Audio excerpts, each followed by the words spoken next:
There is no doubt that the Boko Haram insurgency is advancing in recent months in Nigeria, with the governors from the northeast region gathered on Thursday in Damaturu, Yobe State, for the 11th meeting of the Northeast Governors Forum, with a focus on tackling the resurgence of Boko Haram insurgency, widespread poverty, and the region's infrastructure deficit, which Reno Omokri, former presidential spokesperson on new media to ex-President Goodluck Ebele Jonathan, had in a post in recent times shared his observations and experiences he had while working in the presidency, explaining how the successes gained in the fight against the Boko Haram insurgency during the presidency led by Goodluck Ebele Jonathan and how the successes started dwindling under the presidency of retired military General Muhammadu Buhari.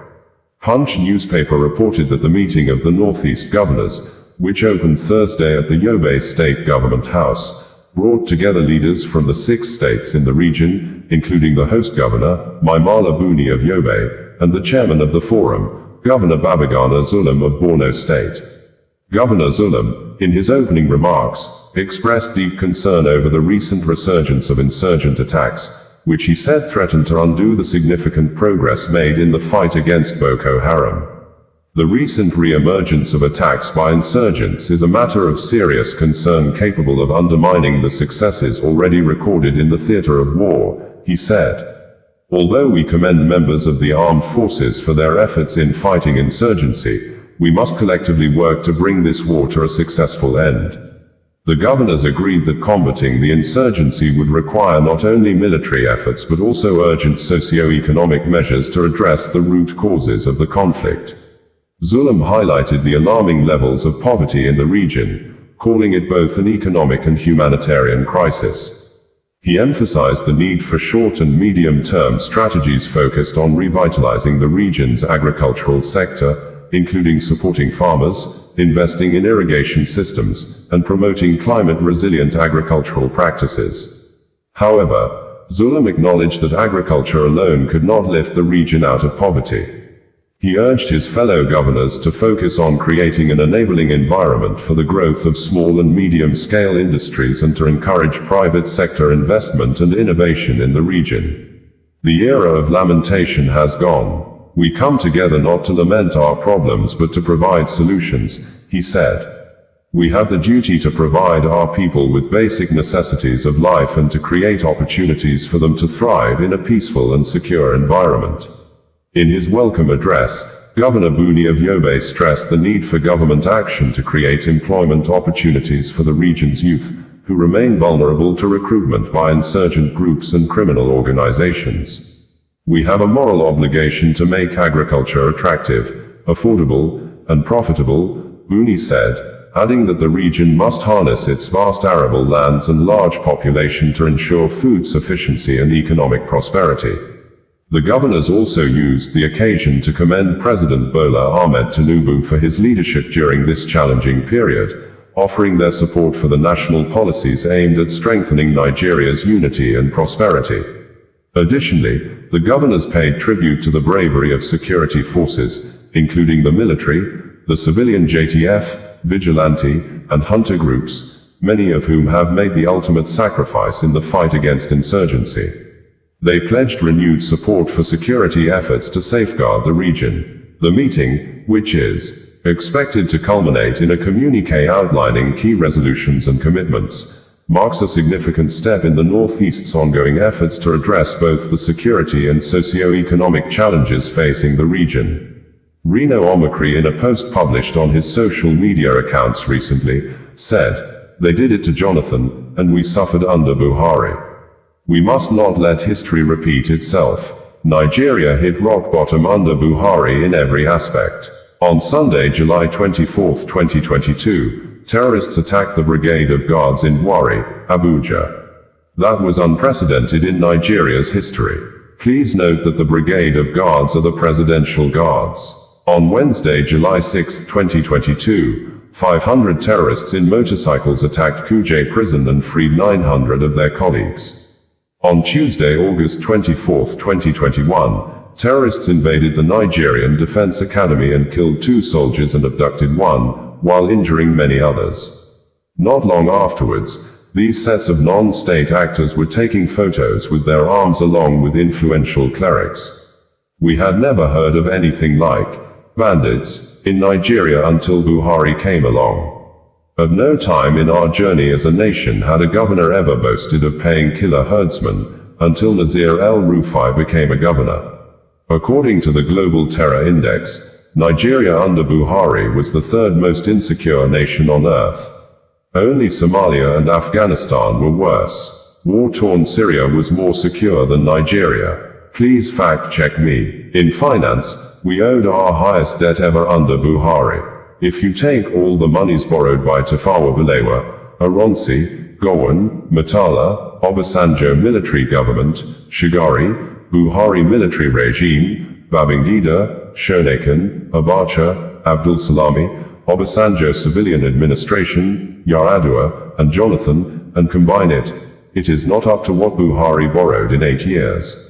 In 2015, Buhari met a total foreign debt of $10.7 billion, of which the federal government owed only $7.35 billion and states owed the rest.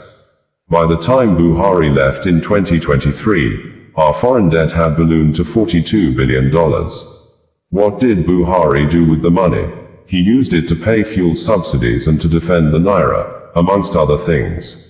Then, after borrowing more than any other government, the Buhari junta future sold our oil and gas using future contracts and collected the money up front, meaning that the Tinubu administration was not even receiving funds for the first 6 months or thereabouts after being sworn in.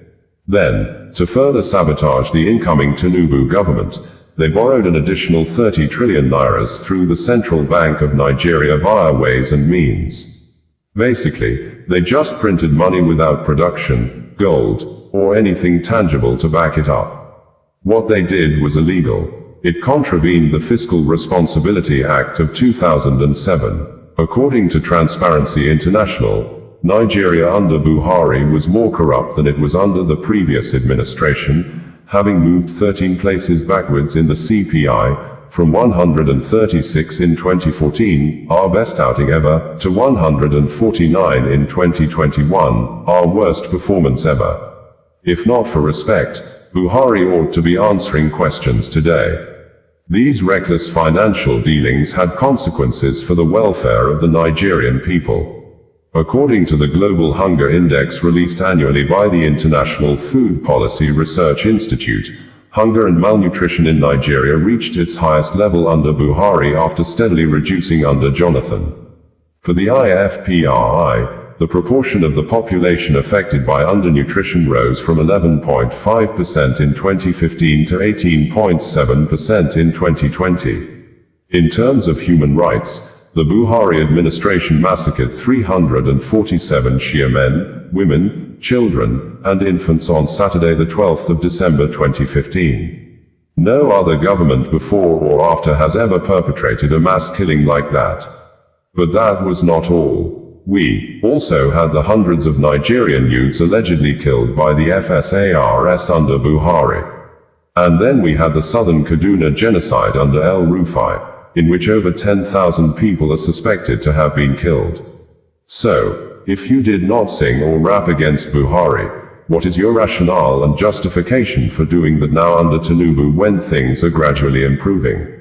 Tinubu has been abroad for only 2 weeks, and Pastor Tunde Bakare is giving a sermon making it look like the president is derelict in his responsibilities.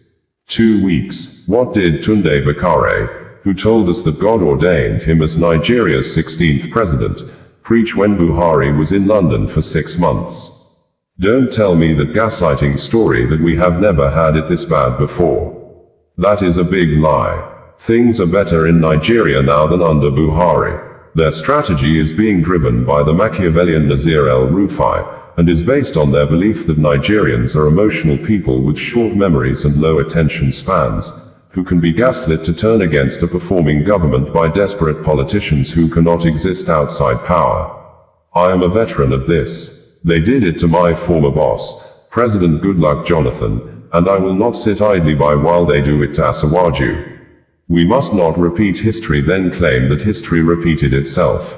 Fool me once, shame on you. Fool me twice, "Shame on me," Reno Omokri stated. "We had reported that the governor of Borno State, Professor Babagana Umar Zulum, and the Shehu of Borno, Abubakar Umar Garba el-Kanemi, have raised alarms over rising cases of Boko Haram and ISWAP attacks in the state in recent years since President Bola Ahmed Tinubu took over as Nigeria president. This, as the Borno State governor ordered the arrest and prosecution of a man caught on camera allegedly molesting a minor, said to be one of the children sheltering in one of the internally displaced people's camps, IDP, since the kid's father was a two separate courts at Ibadan in Oyo State, Nigeria have sentenced a man, Olaniyan Benga Amos, to 138 years imprisonment for committing criminal Ponzi investments fraud, which the Economic and Financial Crimes Commission, EFCC, described the convict as a multiple and serial investment fraudster who was convicted and sentenced to 75 years imprisonment by Justice Bayo Taiwo of the Oyo State High Court, Ibadan, for Ponzi fraud offense on December 14, 2023, and Justice Olusola Adetujoye of the Oyo State High Court sitting in Ibadan, on Monday, April 28, 2025, while ruling on separate and similar charges and crimes, convicted and sentenced Olaniyan Benga Amos to 63 years jail term for multiple investment fraud, with the convict still awaiting two more rulings for crimes of same nature from federal high courts in Ibadan, Oyo State. Details of the report as contained in the news release made available by the Public Relations Unit of the Economic and Financial Crimes Commission, EFCC, reads verbatim below. Serial investment fraudster bags 63 years in Ibadan. Justice Olusola Adetujoye of the Oyo State High Court sitting in Ibadan, on Monday, April 28, 2025, convicted and sentenced Olaniyan Benga Amos to 63 years jail term for multiple investment fraud. He was convicted alongside his firm, Detorred Heritage Investment Limited. They were prosecuted on 30-count charges by Ibadan Zonal Directorate of the Economic and Financial Crimes Commission, EFCC, bordering on obtaining by false pretenses, an offense contrary to Section 1(1) and punishable under Section 1(3) of the Advance Fee Fraud and Other Fraud-Related Offences Act 2006. Count 21 of the charge reads, that Olaniyan Benga Amos and Detorred Heritage Investment Limited on or about 18th of June, 2020, at Ibadan, within the jurisdiction of this Honorable Court, with intent to defraud, obtained the sum of 995,000 nairas, 995,000 naira, only from Bada Titlope, when you falsely represented to him that the money is meant for registration and investment with Crime Alert Security Network, with a promise of 30% return on investment in 6 weeks, 30 working days, which representations you knew to be false, and thereby committed an offense of obtaining money under false pretense contrary to Section 1(1) and punishable under Section 1(3) of the Advance Fee Fraud and Other Fraud-Related Offences Act 2006.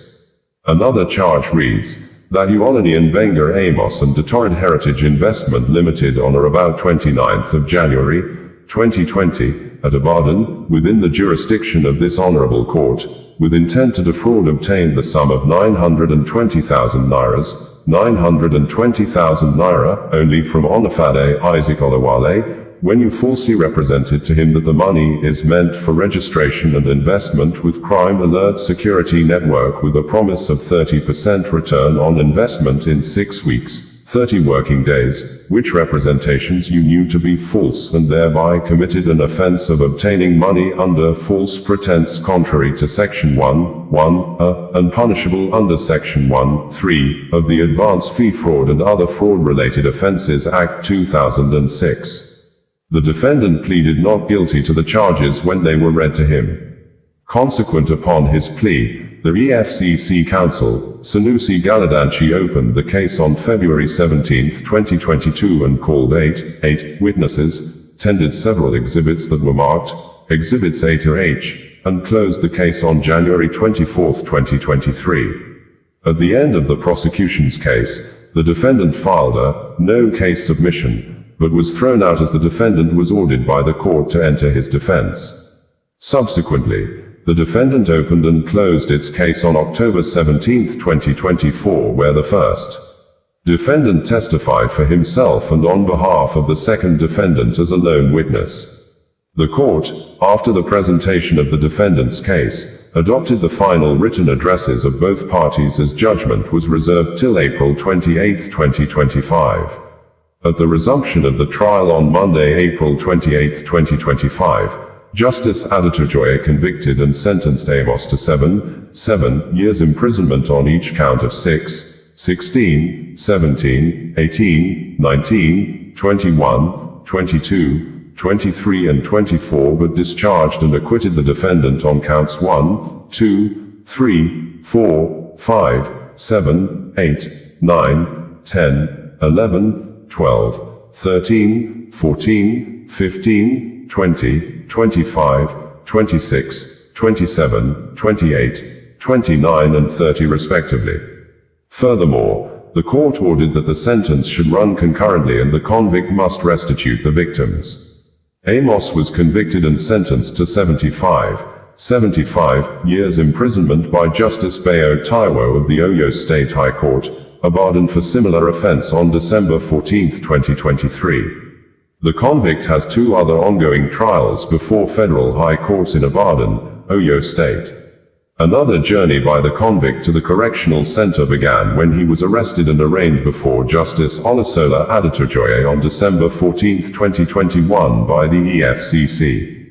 He swindled several individuals under the pretext of investment ventures that led to the loss of money to the tune of over 1 billion naira by investors.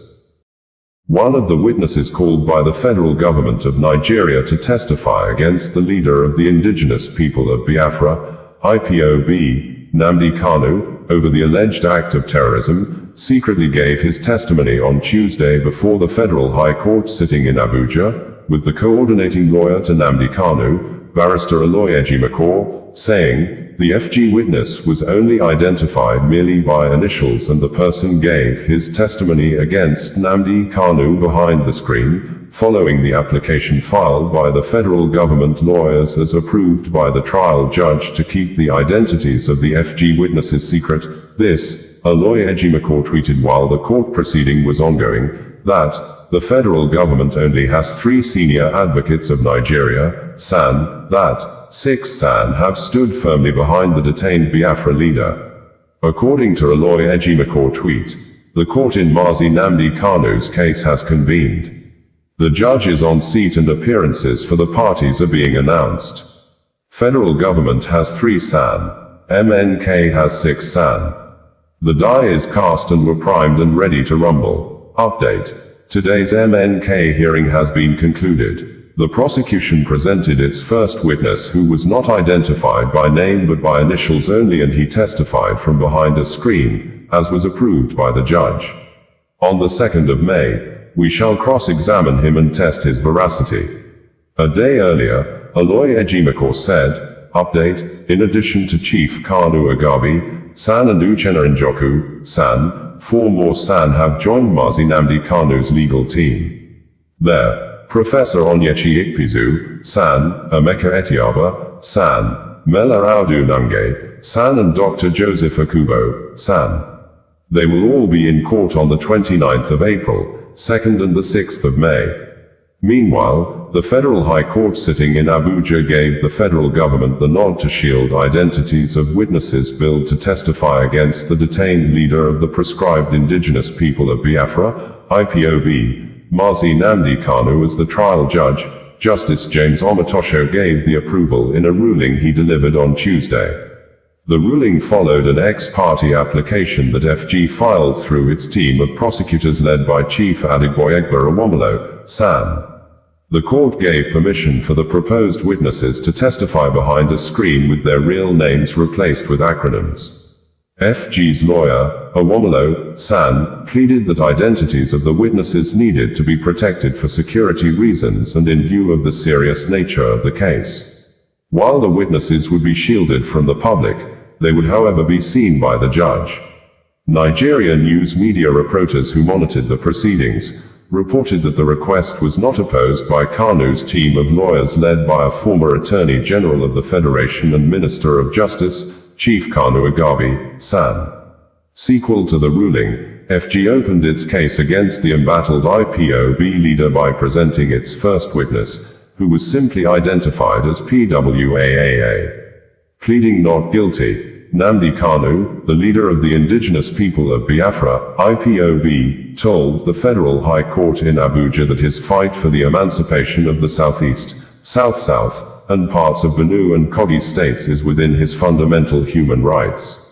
Kanu made the statement during resumed trial on charges related to terrorism on Tuesday before Justice James Omotosho in the court sitting in Abuja. In a statement read out in court, Kanu emphasized that freedom fighting is not a crime anywhere in the world, including Nigeria. The statement, which was made to the Department of State Services, DSS, in Lagos on October 15, 2015, was admitted as evidence in court. Kanu also stated that he was interrogated by the DSS without the presence of his lawyer, which is a breach of his rights. The court also admitted video recordings of Kanu's interrogation, and 4 suitcases containing personal belongings, including Biafra radio equipment, recovered from his hotel room.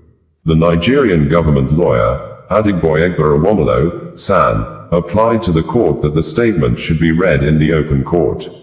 The items recovered from MNK's Bag A, and being presented to the court by the witness number 1 are 1. Black laptop. 2. Multi-mix transmitter. 3. Mini white note Apple iPad with pouch. 4. 1 gray Apple iPad with pouch. 5. 1 gray MacBook with pouch. 6. 1 gray MacBook with case. 7. 1 mini drone sound wave speaker. 8. 2 mini white speakers. 9. 1 large computer mouse. 10. 1 white adapter. 11. 1 laptop adapter. 12. 1 carton bag with laptop. Kanu, whose trial started de novo, afresh, following the reassignment of his case filed to Justice Omotosho, had earlier pleaded not guilty to a 7-count treasonable felony charge the government preferred against him.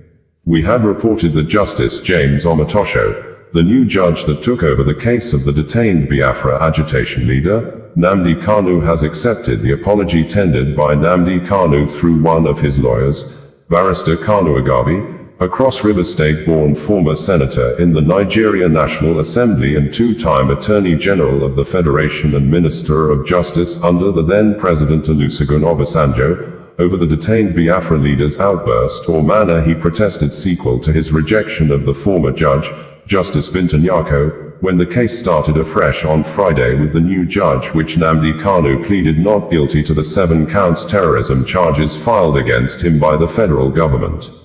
We had reported that the detained Biafra Republic agitation leader, Nnamdi Kanu, has not been released by the Chief Justice of Nigeria, CJN Justice Kadirat Kekere-Ekun, Nigeria National Judicial Council, NJC says in reaction to viral rumors that the indigenous people of Biafra, IPOB leader, has been set free by the CJN on the ground that Nigeria courts under her leadership have no jurisdiction over the freedom fighter's case due to the way and manner he was forcefully extradited from Kenya to Nigeria in 2021.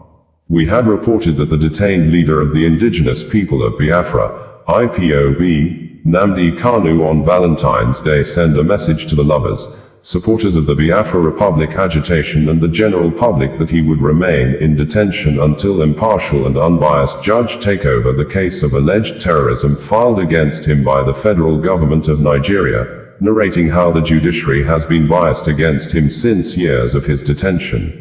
We had reported that Justice Binta Nyako of Federal High Court in Abuja has adjourned indefinitely after the detained leader of indigenous people of Biafra, IPOB, Nnamdi Kanu, is seen in a privileged video footage during February 10, 2025 court session, staged a resistance protest, insisting while confronting the judge face-to-face, including the prosecuting counsel, Adigboye Egberewomolo, that Justice Binta, who is an indigene of Katsina State, same state with former President Muhammadu Buhari, is biased, saying, Justice Nyako, who had held a political position of Katsina State Attorney General and Commissioner of Justice, that her court is not a court of law but a shrine of injustice, accusing the judge of poke-nosing with authorities to pass wrong judgment against him in order to be left off the hook by the federal government. Her son, Abdulaziz Nyako, and her husband, retired Vice Admiral Matala Nyako, who was once Chief of Naval Staff, Deputy Chief of Defense Staff, pioneer former military governor of Niger State, 2 times governor of Adamawa State, who were impeached twice by Adamawa State House of Assembly for misconduct, one of the soldiers that fought against Biafra during Nigeria's civil war, a current member of the ruling All Progressives Congress, APC, who is facing corruption charges alongside his son in a criminal allegation filed before court of law since 2015 by the Economic and Financial Crimes Commission, EFCC, over alleged cases of abuse of office, criminal conspiracy, theft and money laundering. We had October 2024 reported that the Chief Judge of Federal High Court in Nigeria, Justice John Tahemba Soho, has rejected the verbal plea by the detained indigenous people of Biafra, IPOB leader, Nnamdi Kanu, for the trial judge in the case, Justice Binta Nyako, to withdraw being the judge over the lawsuits. Justice Soho stated that Kanu's case was reassigned to Justice Nyako due to its prolonged nature, dating back to 2015. Given that Justice Nyako had handled the case for the most part, she was deemed the most suitable judge to see it through to its conclusion.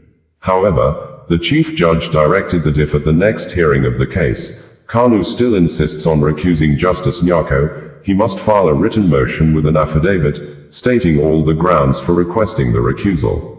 We had reported in September 2024 that Justice Binta Nyako of Federal High Court sitting in Abuja have withdrawn from the case of detained Biafra leader Nnamdi Kanu after the trial could not commence following the Biafra leader's personal confrontation with the judge for the second time in the year. We had reported in May 2024 that, in a rare case in the history of legal proceedings in the world, Nnamdi Kanu, the detained leader of the indigenous people of Biafra, IPOB, helped himself at the Federal High Court sitting in Abuja and played the role of a lawyer with full energy and vibrant command of words, with fearless loud voice defended himself with face-to-face confrontation with the trial judge, Justice Binta Nyako, and the Federal Government Prosecution Counsel, Adigboyegba Awomolo. Kanu is being prosecuted by the federal government on a 7-count bordering on terrorism. Osazuwa Connedo, bringing you the news in a more digital way.